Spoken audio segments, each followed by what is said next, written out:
नमस्कार साथियों, स्वागत है आप सभी का एक बार फिर से आपके अपने YouTube चैनल पे।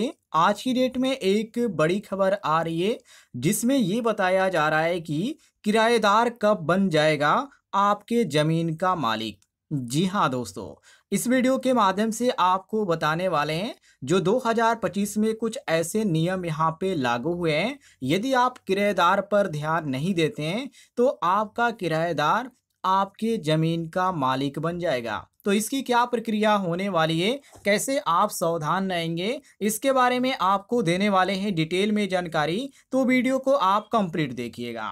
सबसे पहले आप यहाँ पर देखिए, यहाँ पर साफ तौर पे लिखा गया है प्रॉपर्टी में किराए पर देने से जुड़े कुछ कानूनी नियम होते हैं। अगर कोई किराएदार 12 साल तक लगातार उसी जगह पर बिना किसी आपत्ति के रहता है तो कुछ खास हालात में वह उस प्रॉपर्टी का मालिकाना हक भी दावा कर सकता है। ऐसा होना मुश्किल है लेकिन नामुमकिन नहीं है। इसलिए जब भी किसी को घर या दुकान किराए पर दें तो रेंट एग्रीमेंट जरूर करवाएं या बनवाएं। यह कानूनी तौर पे आपकी सुरक्षा करता है। भारत में अगर आप अपनी प्रॉपर्टी किराए पर देना चाहते हैं तो कुछ ज़रूरी कानूनी बातें जानना जरूरी है। जैसे कि यहाँ पर इन्होंने बता रखा है कि सबसे पहले किराए पर एग्रीमेंट जरूरी है। इसमें ये बातें साफ साफ लिखी होनी चाहिए। किराए की राशि, किराया कितने समय के लिए है, मरम्मत और रख रखाव की जिम्मेदारी किसकी होगी, अगर किराएदार को हटाना हो तो उसकी शर्तें क्या होगी, अगर किराएदार 11 महीने से ज़्यादा की है तो उसे पंजीकरण अधिनियम 1908 के अनुसार रजिस्टर कराना जरूरी होगा। इससे भविष्य में किसी भी विवाद से बचा जा सकता है। आगे इन्होंने यहाँ पे बता रखा है कि कैसे बचे कब्जा होने से। जी हाँ साथियों, कई बार ऐसा देखा जाता है कि कोई किराएदार अगर लंबे समय तक एक प्रॉपर्टी में रह गया या रह जाए और मालिक उसे हटाने की कोशिश ना की तो कुछ राज्यों में वह मालिकाना हक का दावा भी कर सकता है। जैसे कि यहाँ पे एडवांस प्रोसेस में आप बता सकते हैं या जान सकते हैं कि इसका मतलब यह है कि अगर कोई व्यक्ति 12 साल तक अगर बिना रोक टोक के किसी प्रॉपर्टी पर काबिज रहता है और उस पर कोई कानूनी कार्रवाई नहीं होता है तो उस प्रॉपर्टी का मालिक भी बन सकता है।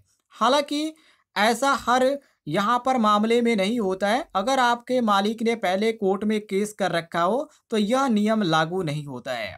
आगे इन्होंने बता रखा है कि मकान मालिक क्या करे। जी हाँ, ऐसी स्थिति में मकान मालिक क्या कर सकता है तो किराए पर देने से पहले पूरा कागजी काम निपटाएं, रेंट एग्रीमेंट जरूर बनवाएं और रजिस्टर करवाएं। समय समय पे किराया बढ़ाने और किराएदार की स्थिति पर नज़र रखें। किराएदार के साफ बात बता दें कि यह सिर्फ किराया समझौता है, मालिकाना हक नहीं है। ये ध्यान रखिएगा। इसके बाद इन्होंने आगे बता रखा है कि किराए से जुड़े झगड़े कैसे सुलझाएं। जी हाँ, कोई आप किराएदार आपके ज़मीन पे रहता है, आपको किराया भी देता है, लेकिन यदि किसी स्थिति में ऐसा होता है कि वो खुद कहता है कि मैं इस ज़मीन का मालिक हूँ, तो उस समय आप उसे कैसे समझा सकते हैं। जी हाँ, अगर मकान मालिक और किराएदार के बीच कोई विवाद होता है तो उसे कोर्ट में सुलझाया जा सकता है।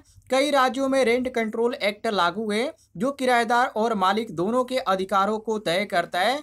यह कानून ऐसे मामलों में मदद करता है और कानूनी प्रक्रिया को आसान बनाता है। तो ये जरूरी चीज़ है, इस चीज़ को आप ध्यान रखिएगा। इस समय बहुत सारे लोग अपना मकान, जमीन या दुकान किराए पर दे रहे हैं तो उन सभी लोगों को आप सावधान होना चाहिए।